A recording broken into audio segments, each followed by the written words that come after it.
Hello, and welcome back to Automotive Tales.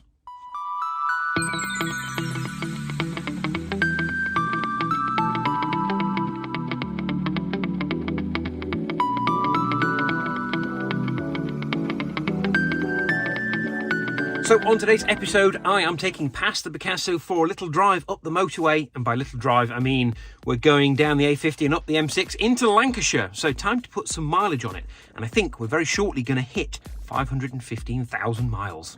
Right, let's go.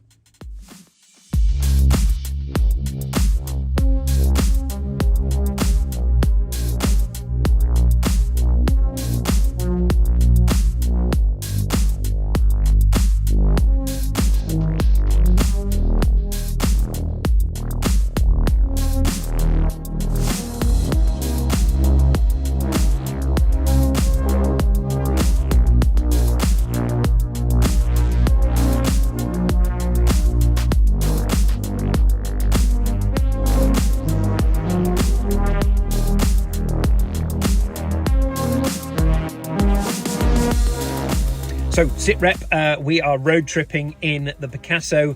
Mrs. Automotive Tales is dead pleased about this. And we have passed the 515,000 mile mark. Pun intended. Pun intended indeed. You know what's quite cool about the Citroen Zara Picasso is you don't see them very often anymore. So now we're stopping for some food and then we're going to get back on the road. But not before I do something about this. Now, I made the foolish mistake of trying to clean this. And now it is very sticky. And so it keeps sticking to my hands. I've cleaned my hands, but they keep coming off the steering wheel black. So we're going to go to Tesco's and see if we can find like a wheel cover. If not, some gaffer tape. Sorry, Ashley. I'm probably going to gaffer tape the wheel for now and then see if I can find a replacement. I believe James Walsh has one kicking around in his garage, so I'm going to go and tap Practical Classic.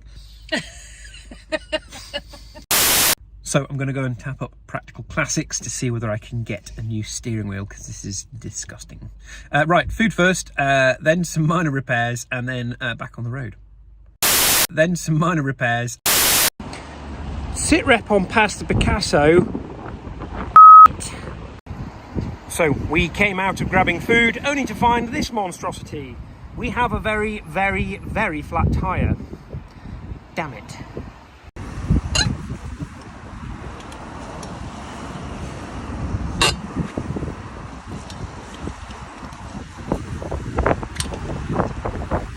Right. I've got to put the toolkit in last night, eh?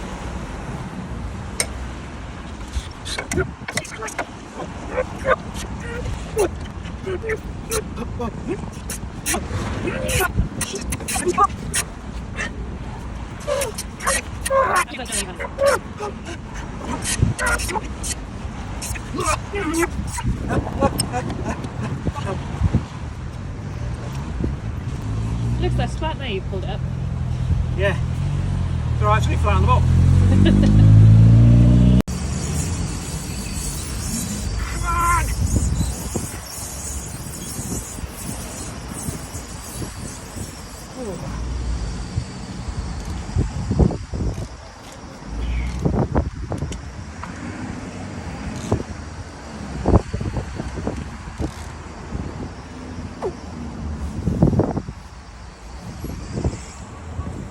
Right, crisis averted, sort of.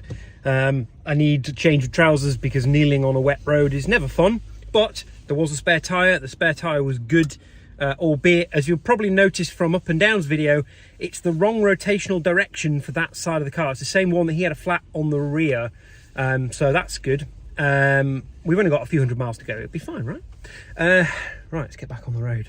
We're not going to bother stopping for gaffer tape for the steering wheel. We just want to get to our destination, and I'll fix that when we get there.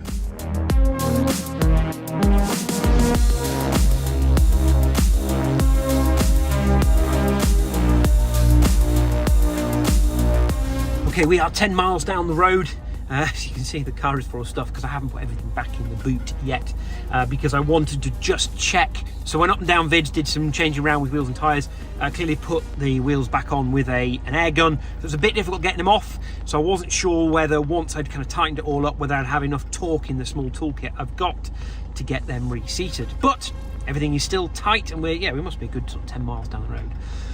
Now we're going to do the proper journey.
Right here, we have reached our destination in Pass. We're doing a little bit of off-roading because the place we're going is down a very muddy track. And aside the small, flat tyre issue, it's been all right. Right, now time to see some family and explain why I'm driving a Pass Picasso. Come on, who are you then? Ronnie Pickering! Who? Ronnie Pickering! Who? Ronnie Pickering! Who the is that? Yeah, me! No, wow, Yeah. oh, brilliant. Okay, well, after our trip up to Lancashire, clearly Pass The Picasso needs some new tyres, which we are going to get around to sorting. But there's something arguably more pressing, but not really very pressing, that needs sorting. So, on the drive, we discovered that listening to music in this car is difficult because you've only got a CD player and a radio. And when you do try and use those, it sounds horrendous.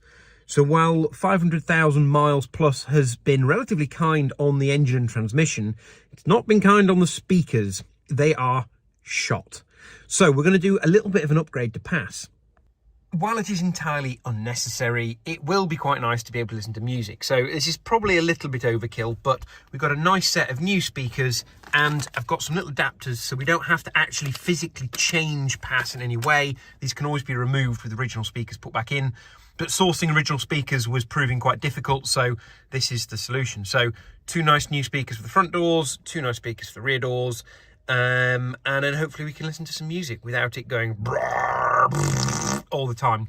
So yeah, so it'd be a nice little upgrade for the next person looking after Pass. Obviously the tyres is more important, but it's the weekend and the tyre shop's not really open. I'm still waiting for a quote to come back. So yeah, something I could do right now. So time to crack out the toolbox. You see, I wasn't kidding.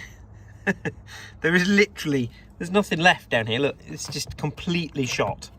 So yeah, it should be fairly easy to change though. Just a little screwdriver into the side of here to pop this cover off, and then a couple of screws to take this out, and the new speaker should go in.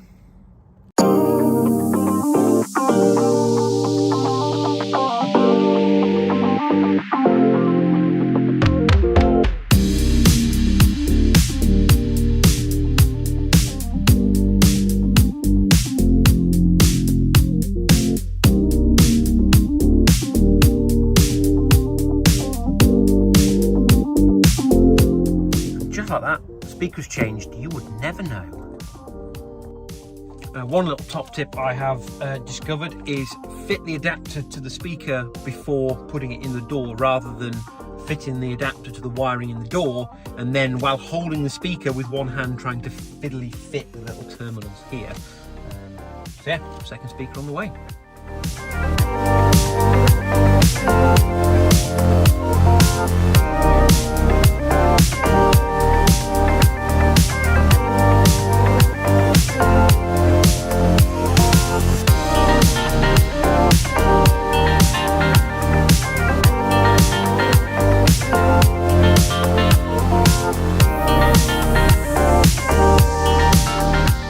next top tip is to check you've actually got the right adapters. So I got 4 adapters for the speakers in here because there's 2 in the front, 2 in the back. And unfortunately, one of them is slightly different to the others. So this is the correct one that I needed for Pass. This is one of the ones that came. They're all in the same bag, so I suspect it might be a manufacturing issue where they put the wrong one in the wrong bag. So yeah, need to go and source another one of these, or potentially modify this one, although the pins look a bit big on this one. So I'm going to fit the rear speakers, but I'm not going to connect them.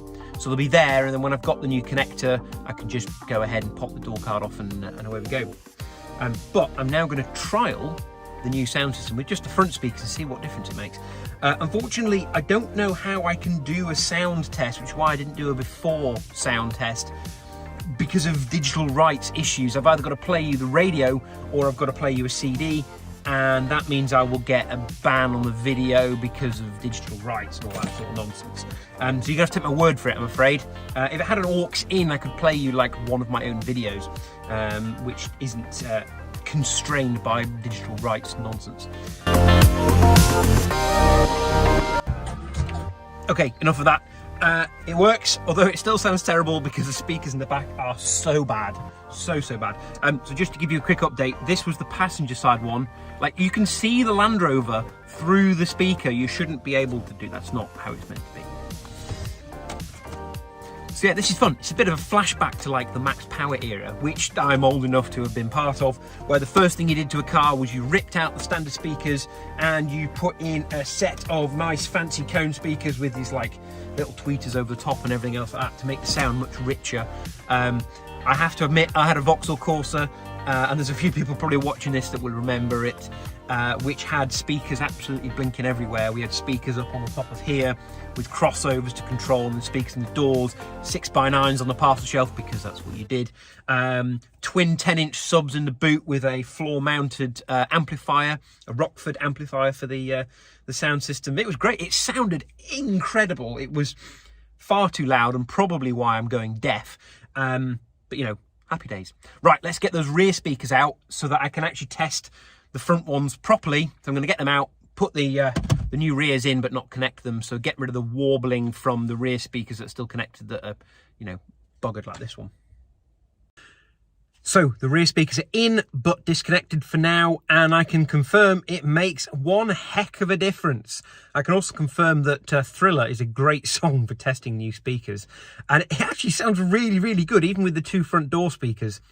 So I've asked the company that I bought them from to send the right one. It turns out there was a slightly different part number. I've got an AG17 where I should have an AG3. So I've got 3 of the 4 I need. So just wait for them to let me know whether they can send me out a fresh one. And then we can try it again. But just with the 2 speakers, it transforms the sound in here. I had the bass turned right the way down and the loudness turned off on the standard stereo, and even then it still sounded horrendous. Now I've got it all turned back up again. It sounds great. It's like being 18 again.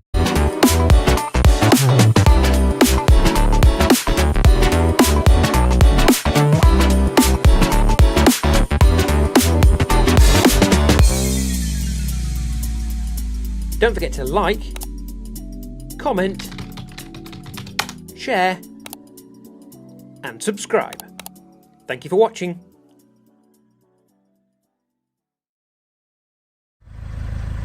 Do you know who I am? Do you know who I am? Well, go on then. Who are you? Automotive Tales. Who? Yeah. Who? Automotive Tales. Who? Automotive Tales. Who the fuck's that? Yeah, it's me, innit? Oh, yeah, great.